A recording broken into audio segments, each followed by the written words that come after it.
Okay, we're down to our last set of derivative rules. We'll be adding two function rules to our list today.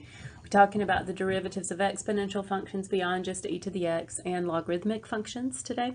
So just to review one more time the derivative rules. In our function rules, we have the derivative of a constant like 3 or 5 or 7 or negative 2 is just 0, just a constant hanging out by itself.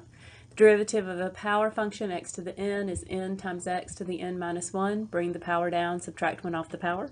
The derivative of sine x is cosine x. Derivative of cosine x is negative sine x. Derivative of tangent is secant squared x. Derivative of secant x is secant x tangent x, multiplied between the two.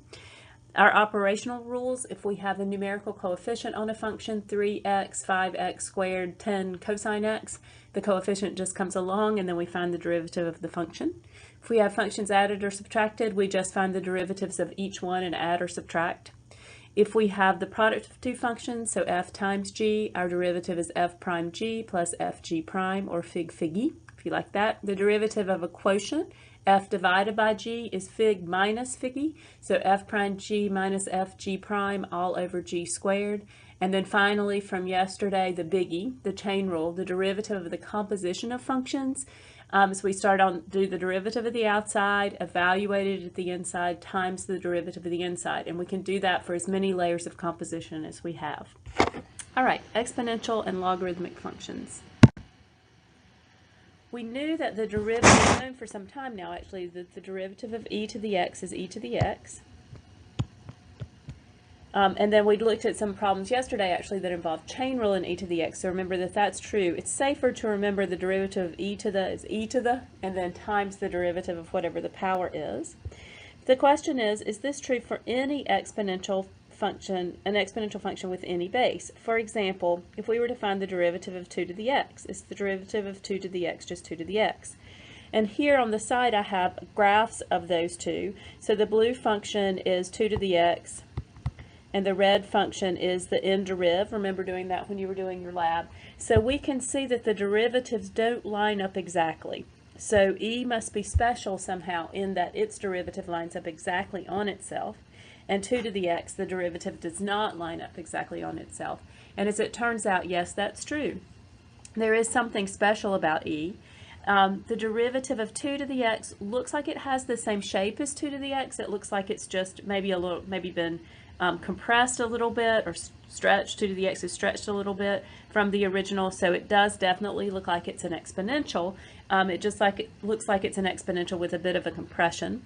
It turns out that that's true, and so just to kind of help you think about what that compression factor might be, what would be true that if with e that wouldn't be true with other bases? What kind of multiplier, what kind of something could happen to e that would produce no compression that with other types of exponential functions would produce a compression? And you can see down here at the bottom I've given you a little hint about what that might be. So the general rule for an exponential function, there is a compression factor there, the natural log of the base, times the exponential I had to start with. So if I applied that to 2 to the x, the derivative of 2 to the x, my compression factor is the natural log of 2 times the exponential function I had to start with. So they are the same, there's just a compression. And you say, well, what about e? Well, the natural log of e, if I did that, the derivative of e to the x, if I applied this rule, I would have the natural log of e times e to the x, but I know the natural log of e is just 1, and so I end up with just e to the x, which does indeed make e to the x a special function. Also remember to think of natural log of 2 as a numerical coefficient. It's a compression factor. It is not, it's not some other function. There's no x there. It's just a multiplier, a constant multiplier, or a coefficient that's pulling, or in some cases stretching, the y values on 2 to the x in some fashion. Here's some examples here. You may want to pause and work through these, or you can work through them with me. So in the first case, I see 4x squared. That seems pretty straightforward. And then my minus. So I have two functions here. They're separated by subtraction. So I can just find the derivatives of each function. And so my derivative of 4x squared, I've known how to do that for some time now. That's 8x minus The 2 here is a multiplier times the function 3 to the x. So here's my function. Here's my coefficient. So 2 is going to come along. I can't multiply 2 times 3 and get 6x, 6 to the x, because my order of operations says I have to do powers first, and I can't evaluate or simplify that power. So 2 just comes along. And then the derivative of 3 to the x, this is the one I just learned, natural log of 3, my compression factor, times 3 to the x, the exponential I had to start with. So the natural log of the base times the exponential I had to start with.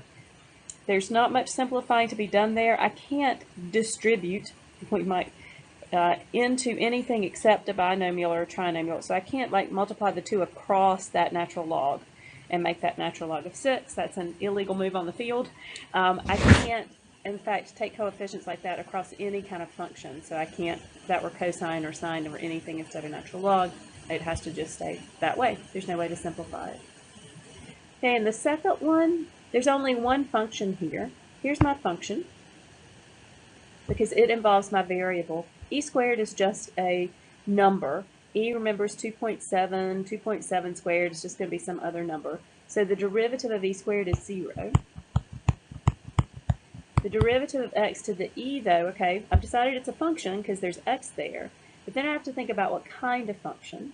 X is in the base. I have a power as the exponent, so it's going to act like a power function. Bring the power down, subtract 1 off the power. That's a power function because x is in the base, not the exponent. My next one, only have one function here. There it is, 4 to the x. Natural log of 2 is just a numerical coefficient. It's just going to come along. Then I'm going to deal with the derivative of my function. The derivative of 4 to the x, that's an exponential function. X is in the exponent. My compression factor, natural log of the base, times the exponential I had to start with. And I can just leave it right like that. There's not anything else to be done with that. Then my last question, again, I only have one function. There's only one expression involving x. This is just a constant. There's no x there.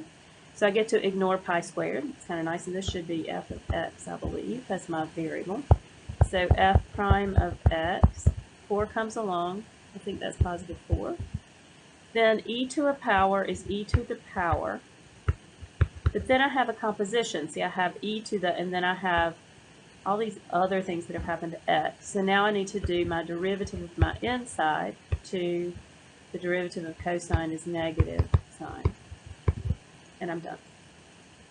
I could simplify that only a hair, though, and make it negative 8 e to the cosine x times sine x. Okay, now let's talk about the derivative of natural log. Again, I gave you a little graph here. The blue graph is natural log x. The red graph is the graph of its derivative. This one is not intuitive at all. Notice that the derivative of natural log x is 1 over x. It is the only function whose derivative is not of the same class as itself. Every other function, the derivative of a power function is another power function. The derivative of a trig function is another trig function. The derivative of an exponential is another exponential, a related exponential, but the derivative of natural log is 1 over x. Now notice that that's the derivative of natural log x. If I had the derivative of the natural log of puppies, that derivative would be 1 over puppies times the derivative of puppies, if it's a composition. So don't get stuck on it being x. It's just the derivative of natural log is 1 over. So the derivative of natural log of calculus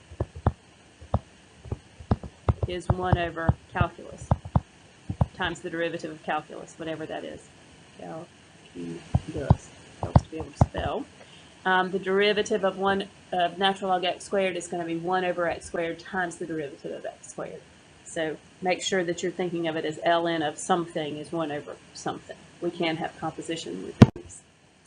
Okay, let's do some examples of these derivatives involving natural log. So our first function here is, there's only one function. There's only one x. I do have composition there, though, because I see that natural log and sine have happened to that function, so I need chain rule.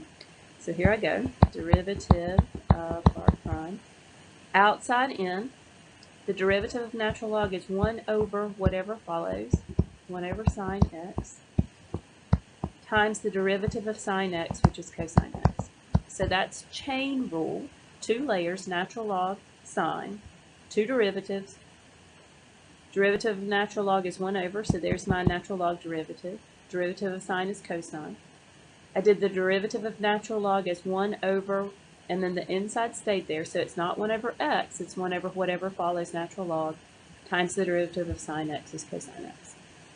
I'm going to do this one. The derivative of sine, again, this is a composition, single function, only one x there. So it's chain rule. I see 2 layers of my composition, sine and ln. Working my way outside in, the derivative of sine is cosine. The inside stays the same.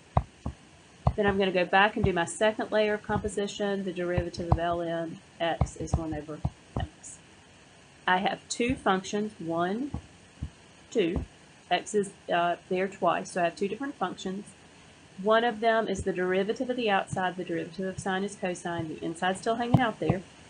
Then I went back in and did the derivative of ln is 1 over x. And the next one, this one looks a little simpler. Still only one function. X is only there one time. Derivative of natural log is 1 over whatever follows. 2x minus 3 in this case. Then I go back and say, look at my inside, the argument of natural log. Is there a derivative there? The derivative of 2x minus 3 is 2. Well, I could make that prettier. 2 over 2x minus 3. I cannot cancel those 2's. Because in order, this 2 is not free to cancel. If that term's added or subtracted to another term, then it's not free to cancel. I'm done right there.